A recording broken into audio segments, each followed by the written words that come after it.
यह विधेयक न केवल कई मौलिक अधिकार का उल्लंघन करता है, बल्कि यह सरकार की नाकामी छुपाने का एक प्रयास भी प्रतीत होता है। अवैध रूप से भारत में रह रहे विदेशी नागरिक को पकड़ने या पहचान करने में और आतंकी गतिविधियों को रोकने में विफल है। इस विधेयक को या तो संयुक्त संसदीय जेपीसी को भेजा जाए या फिर से इसे पूरी तरह से वापस लिया जाए। महोदय, हम बात करते हैं कि भारत विश्व गुरु बनने की तरह काम कर रहा है, हम विश्व गुरु बनेंगे, लेकिन अफसोस उस बातों पर होता है हम भारतीयों को जब हम देखते हैं कि हमारे लोगों को, जब हम जाते हैं अमेरिका में और कुछ लोगों का नाम लेकर के, उनके सरकार के नाम को लेकर के हम उनका जय जयकार करते हैं, जय जयकारी लगाते हैं, और जब हमारे लोगों को महोदय हथकड़ी पहना करके और हमारे देश में भेजा जाता है और एक तरफ हम बात करते हैं कि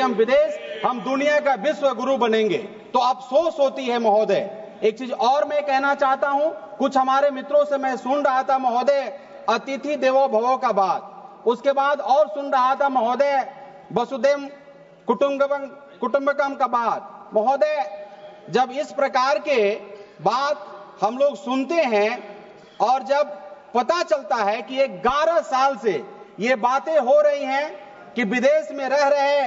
रोहिंग्या को हटाना है, बांग्लादेशियों को भगाना है, नेपाल से जो रहते हैं उनको भगाना है, अलग अलग देश से जो भारत में रहते हैं उग्रवादी आतंकवादी इनको हटाना है,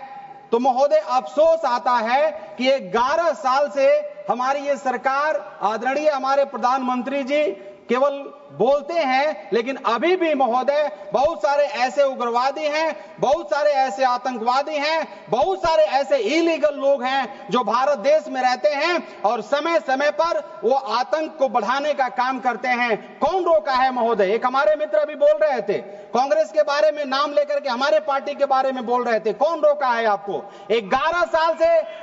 साल से आप केवल बात कर रहे हैं, क्यों नहीं आपने नियम बनाया, कानून बनाया? कौन रोका है आपको इनको हटाने के लिए? आप केवल वोटों का राजनीति करते हैं। जब जब इलेक्शन आता है आप रोहिंग्या को लेके चले आते हैं, जब जब आप इलेक्शन आता है बांग्लादेशियों का बात करते हैं महोदय, लेकिन 11 साल से आपने दिल्ली में रह रहे रोहिंग्या को क्यों नहीं हटाया? ये सवाल, ये प्रश्न उठता है।